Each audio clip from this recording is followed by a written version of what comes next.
करून टाका हा मनूचा कायदा होता. दुजाभाव करतो म्हणून माणूस करते. परंतु या देशामध्ये 400 वर्षापूर्वी लोकशाही रुजवणारा राजा म्हणजे छत्रपती शिवाजी राजा. सम्राट अशोकाच्या नंतरून 400 वर्षानंतर पुन्हा आम्हाला बहुजनांना राजा मिळाला म्हणजे तो म्हणजे छत्रपती शिवाजी महाराज. आणि छत्रपती शिवाजी महाराजांच्या जन्माच्या अगोदर या देशामध्ये भीषण असा दुष्काळ पडला होता. 1627, 28, 29 हे 3 वर्ष इतके मोठे दुष्काळाचे दिवस होते की लोकांकडे पैसा होता, धनसंपत्ती होते, सोनं नाणं होतं, परंतु माणसांकडे खायला अन्न नव्हतं. हळाची पिटर करून खायची वेळ आलेली होती या देशातल्या लोकांवरती. इतकी भयानक अशी अवस्था या निसर्गाने आपल्या माणसावरती कोप केला होता म्हणायला हरकत नाही.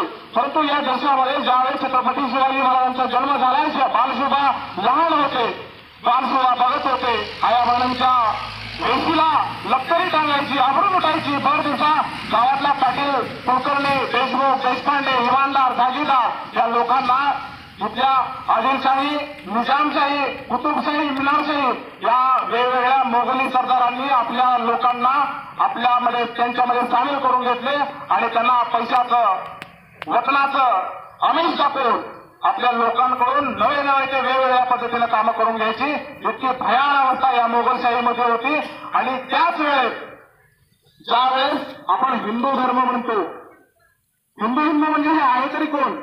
मी जास्त धर्माकडे जाणार नाही, कारण की धर्माकडे गेल्यानंतर त्याला वेगळं वातावरण आणि त्याला वेगळं स्वरूप येते. त्याच्यामुळे मी सांगतो की फक्त छत्रपती शिवाजी महाराजांच्या काळामध्ये 18 पगड लोक होते. महार, मांग, भिल्ल, तांबोळी, आदिवासी, वडार, कैकाडी, कुंभार, लमांग, चामार या सर्व जातीमध्ये लोक होते. मुस्लिम देखील होते. आज आपल्याला छत्रपती शिवाजी महाराजांचा इतिहास काय सांगितला जातो? फक्त अफजल खानाचा कोटाळा काढला आणि शाहिस्ते खानाची भोटं छाटली, परंतु त्याच्याही पलीकडे छत्रपती शिवाजी महाराज आहेत. आपण ते थोडं समजून घेऊया. या देशामध्ये छत्रपती शिवाजी महाराजांच्या काळामध्ये एकाही शेतकऱ्यांनी आत्महत्या केली नाही. आज एकही पुरावा आपल्याला सापडत नाही. परंतु आज आपण 21व्या शतकामध्ये जगतोय. या देशाची परिस्थिती काय आहे शेतकऱ्यांची?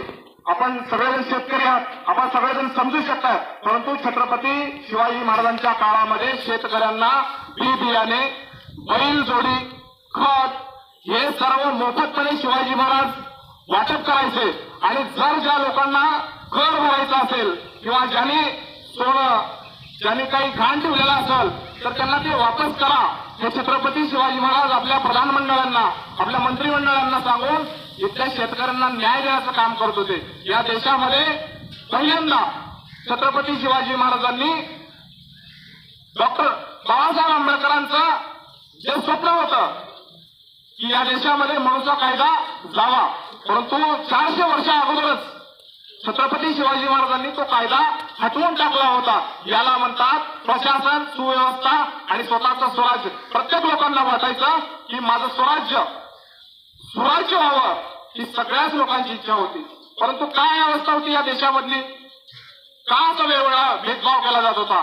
छत्रपती शिवाजी महाराजांचे अंगरक्षक मुस्लिम होते. या छत्रपती शिवाजी महाराजांचा इतिहास हा ज्वलंत आणि जिवंत ठेवणारा या देशात वडार समाज तो आज कुठं आहे? का असा दुजाभाव केला जातो या देशामध्ये? का इतिहास आमचा लिहिला गेला नाही?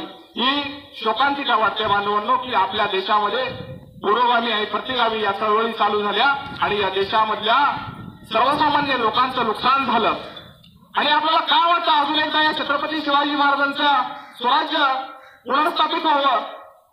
काय वाटतं आपल्याला? कारण छत्रपती शिवाजी राजांच्या काळामध्ये एक मावळा मरायला तयार होता, मरणाची पैज लागायची, मरणासाठी तयार व्हायचे. इतकी शिवाजी महाराजांवरती मावळ्यांची निष्ठा होती. छत्रपती शिवाजी महाराज, हिरोजी इंदलकर यांचं नातं काय होतं? हिरोजी इंदलकर हे वडार समाजातले आणि छत्रपती शिवाजी महाराज हे मराठ्यांचे राजे.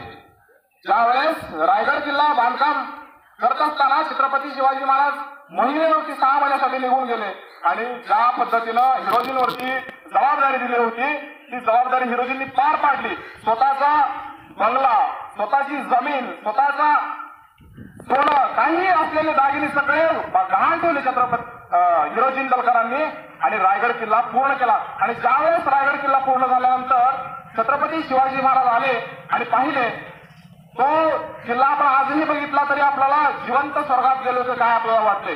स्वर्ग सुखाचा आनंद जरी घ्यायचा असेल ती प्रत्येक मावळ्यांनी रायगड पाहावं ही माझी विनंती आहे. आणि ज्यावेळेस छत्रपती शिवाजी महाराजांनी विचारली की हिरोजी हे तुम्ही कसं काय बांधलात आणि कसं काय शक्य झालं, त्यावेळेस हिरोजींनी सांगितलं की महाराज तुम्ही जी आज्ञा मला केली होती ती मी पूर्ण केलेली आहे.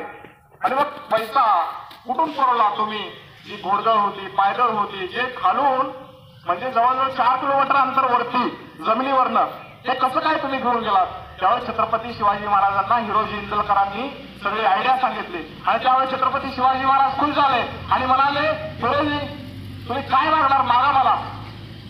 अजून एखादा माणूस असला तर काय मागितला असता, महाराज मला इतकी कोटीची प्रॉपर्टी पाहिजे, महाराज मला इतकी वतनदारी पाहिजे. परंतु फक्त आणि फक्त हिरोजी इंदलकर शिवाजी महाराजांना नाव करण्याची अनुमती मागतात. इतकी निष्ठा इतकं प्रेम इतका जिव्हाळा छत्रपती शिवाजी महाराजांवरती होतो.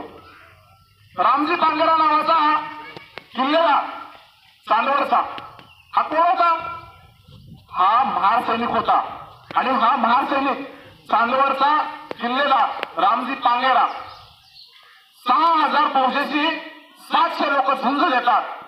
ज्यावेळेस निजामशाहीतली लोक स्वराज्यावरती चाल करून येतात त्यावेळेस रामजी पांगेरा हा किल्ल्याचा किल्लेदार असतो आणि त्या चांदवडच्या किल्ल्यावर फक्त आणि फक्त 700 मावळे असतात आणि त्यावेळेस 6,000 लोकांना झुंज देतात. याला म्हणतात निष्ठा. आणि याच्या पुढे अजून पुढे काय होतं की रामजी पांगेरा किल्ला सर करतो, किल्ला जिंकतो आणि त्याच्यानंतर रामजी पांगेराचा मृत्यू होतो. ज्यावेळेस त्यांच्या घरामध्ये ही बातमी जाते, घरातली माणसं आपल्याकडे आपल्या घरातला माणूस शहीद झाल्यानंतर शोक करत बसतात. परंतु छत्रपती शिवाजी महाराजांच्या स्वराज्यामधले मावळे शोक करत नव्हती. ज्यावेळेस समजलं त्यांच्या घरी की आमचा मुलगा वारलाय, त्यांच्या भावाला समजलं, रामजी पांगेराचा भाऊ सोमाजीला समजले की माझा भाऊ हा शहीद झालाय आणि छत्रपती शिवाजी महाराज आपल्या घरी येणार आहे. त्यावेळेस रामजी पांगेरांची झोपडी असते, त्या झोपडीमध्ये काही खाली माती असते पांढरी. त्यावेळेस आपल्याकडे आता जास्त फरशी आलेली आहे, वेगवेगळ्या मार्बलच्या फरशी आलेल्या आहेत. त्यावेळेस जास्तीत जास्त लोक पाणी टाकायचे आणि शेणाचा सडा टाकायचे. तर त्यावेळेस ते सडा टाकून सगळं व्यवस्थित केलं आणि चटई टाकली. त्यावेळेस त्यांना कळालं की आपल्या घरामध्ये छत्रपती शिवाजी महाराज येणार. त्यांच्या घरामध्ये आईंना, त्यांच्या बायकोला, त्यांच्या भाऊला सगळ्यांना आनंद वाटला. बघा घरात माणूस मेल्यानंतर आपण शोक करतो, पण त्यांच्या घरामध्ये इतका आनंद वाटला की आपल्या घरामध्ये मराठा साम्राज्याचा छत्रपती आपल्या घरामध्ये येतो हा आनंद उत्सव त्यांनी साजरा केला. आणि घरामध्ये गेले, शिवाजी महाराज त्यांना सावकाश हळू आवाजामध्ये बोलतात आणि मोहऱ्याची पिशवी भरून आणि होण म्हणजे पैसे ते भरून त्यांच्या घराकडे स्फूर्त करतात मावळ्यांच्या हातामध्ये देऊन. त्यावेळेस त्यांचे वडील काय म्हणतात त्या रामजी पांगेराचे की छत्रपती महाराज तुम्ही आमच्या घरामध्ये आलात आणि आमच्या घरातला पोरगा अजून एक जिवंत आहे आणि असे पैसे देऊन आम्हाला मोहरा देऊन आम्हाला लाजवू नका, आमची किंमत करू नका. हे कोणी उद्गार काढले, रामजी पांगेराचे वडील एक अत्यंत गरीब घराण्यातले मोलमजूर करून खाणारे हे कोण होते, महार समाजातले महार सैनिक होते. हे तुम्ही ओळखा की मराठ्यांचं आणि महार समाजाचं काय नातं होतं. ज्यावेळेस महाडला चौदार तळ्यावरती बाबासाहेबांनी सत्याग्रह केला आणि त्यावेळेस बाबासाहेबांनी किल्ला पाहायला गेल्यानंतर किल्ल्यावरती वेगवेगळ्या प्रकारे तोफा विखुरलेल्या होत्या. त्यावेळेस आपल्या कार्यकर्त्यांना घेऊन बाबासाहेब म्हणतात की आपण या ज्या विखुरलेल्या तोफा आहेत त्या जतन करूया, येणाऱ्या आपल्या पिढीला पाहायला मिळेल. हे होतं नातं बाबासाहेबांचं आणि शिवाजी महाराजांचं. ज्यावेळेस तानाजी मालुसरे कोणाला किल्ला जिंकला आणि कोंढाणा किल्ला जिंकला, मी तुम्हाला माहिती आहे तानाजींनी कसा जिंकला किल्ला कोंढाणा, गडाला पण सिंह गेला हे उद्गार छत्रपती शिवाजी महाराजांनी काढले. मी जास्त तुम्हाला इतिहासाकडे नुसतं आपल्याला ढाल आणि तलवारीची लढाई आता शिकायची नाही. आपल्याकडे नातं, विज्ञानवाद, परिवर्तनवाद छत्रपती शिवाजी महाराजांच्या काळामध्ये कसा होता हे आपल्याला या शिवजयंतीच्या माध्यमातून शिकायचं आहे. तर त्यावेळेस छत्रपती शिवाजी महाराज पाहतात हा सपाट किल्ला, याच्यावरती आपल्याला चढता येणार नाही. आणि आपल्याला काय सांगितलं जातंय की यशवंती नावाची घोरपड वरती फेकली त्या किल्ल्यावरती आणि 250 मावळे तिला लटकून गेले त्या घोरपडीच्या. हेच ऐकलं ना तुम्ही, बरोबर आहे का नाही. तर त्यावेळेस यशवंत नावाचा महार सैनिक स्पायडरमॅन सारखा घोरपडी सारखा चढत गेला आणि तो तानाजी मालुसरेंचा भाऊ हात पुतल्याला घेऊन सूर्याजी म्हणतो. ज्यावेळेस छत्रपती शिवाजी महाराज विचारतात की अरे कोणी गेलं इतक्या उंच कड्यावरती कसं गेलात तुम्ही, शत्रूंनी पूर्णपणे बंदोबस्त केला तरी देखील तुम्ही गेलात कसं, त्यावेळेस तुटलेला हात घेऊन हा सूर्याजी म्हणतो हा यशवंता गेला महाराज, हा यशवंता. आणि त्यावेळेस त्या यशवंताला छत्रपती शिवाजी महाराजांनी आडनाव दिलं यशवंत घोरपडे. हे नातं होतं महार सैनिकांचं आणि मराठ्यांचं.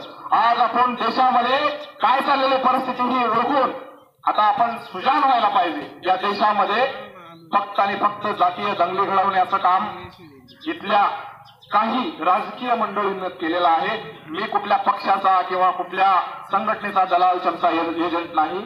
मी जे काही मानतोय तुमच्यासारखाच तुमच्या शेजारच्या गावातलाच आहे.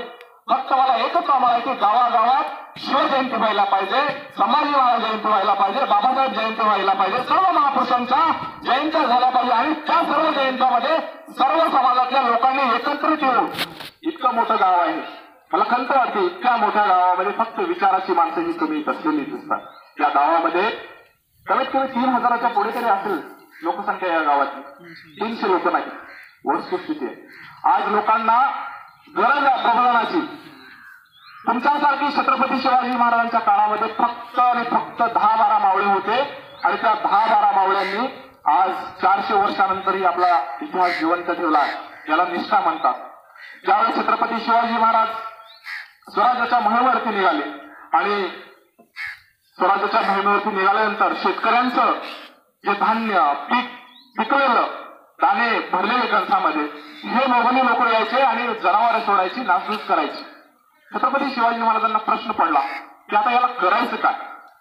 त्यावेळेस छत्रपती शिवाजी महाराजांनी आपल्या मावळ्यांना घेतलं, भैरजी नाईकांना घेतले, तानाजी मालुसरांना घेतले, येसाजींना घेतलं, बाजींना घेतलं, हिरोजींना घेतलं. या सर्व महावड्यांना सोबत घेऊन त्यांनी मीटिंग घेतली आणि सांगितलं की आता याचा बंदोबस्त काहीतरी केला पाहिजे.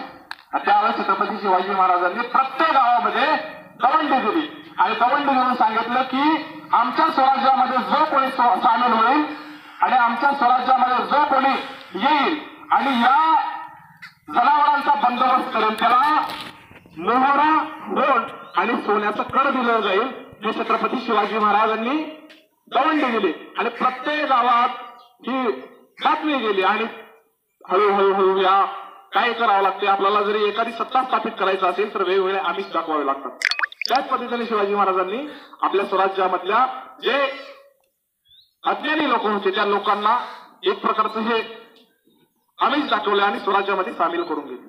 स्वराज्यामध्ये सामील करून घेतल्यानंतर ज्या जनावरांचा बंदोबस्त करायचा होता त्यावेळेस एक एक पोरगा 10-12 वर्षाचा पोरगा हौदास माजवणारा रानरी डुकरांचा बंदोबस्त करायचे. फक्त 10-12 वर्षाची पोरं आणि ही पोरं पुन्हा हळूहळू स्वराज्यामध्ये सामील होऊ लागली. आणि छत्रपती शिवाजी महाराजांच्या स्वराज्यामध्ये मी परत सांगतोय जी जाती आज लपल्या गेलेल्या आहेत. छत्रपती शिवाजी महाराजांचा इतिहास ज्वलंत आणि जिवंत ठेवणारे रामोशी, भिल्ल, कोळी, तगारी, कंजार भाट, वैदू, हेळवे गोपाळ, छप्परबंद या अशा ज्या जाती होत्या आपण ऐकल्यात का कधी हे नावं. ह्या जाती लपल्या गेल्यात. पण ह्या लोकांना आजही न्याय मिळत नाही. आज मसनजोगी आपल्या गावात येतात, घिसाडी येतात, हे रस्त्याच्या कडे कपारी राहतात, रस्त्यावरती झोपतात, त्या लेकरांचं काय भवितव्य. परंतु याच लोकांनी छत्रपती शिवाजी महाराजांच्या स्वराज्यामध्ये पायदळी आणि घोडदळी काम केले आणि स्वराज्यामध्ये सगळ्यात मोठा वाटा या लोकांचा आहे. ज्यावेळेस भारत स्वतंत्र व्हायचा होता, जरा आपण अलीकडे येऊया, थोडासा इतिहास आपल्याला माहिती असणं गरजेचं आहे. डॉक्टर बाबासाहेब आंबेडकर सांगतात की जो समाज आपला इतिहास विसरतो तो समाज आपला इतिहास कधीही घडवू शकत नाही. हा इतिहास आहे. तर या लोकांनी छत्रपती ज्यावेळेस लोकशाही बाबासाहेबांनी लिहिली त्याच्या अगोदर या लोकांनी बंड करून उठला होता इथल्या इंग्रज सरकारच्या विरोधात. आणि इंग्रज सरकारला सळो की पळ करून टाकणारी ही लोक होती, ही जमात होती. परंतु आज या देशातल्या या लोकांवरती खूप मोठा अन्याय आहे. ते आपण आल्यानंतर त्या लोकांना मान सन्मान द्या. त्या जयंतीच्या माध्यमातून आपण प्रबोधनाची जयंती साजरी करतोय. आज महाराष्ट्रामध्ये, संबंध महाराष्ट्रामध्ये क्वचित ठिकाणी आज डीजे वरती जयंती होते, परंतु आज महाराष्ट्रामध्ये जयंती ही नाचून नाही तर वाचून होते. आणि जयंती ही सणासारखी साजरी झाली पाहिजे. छत्रपती शिवाजी महाराजांचा आज जो आपण हा शिवजन्मोत्सव साजरा करतोय तो केवळ आणि केवळ फक्त आणि फक्त महात्मा फुल्यांमुळे.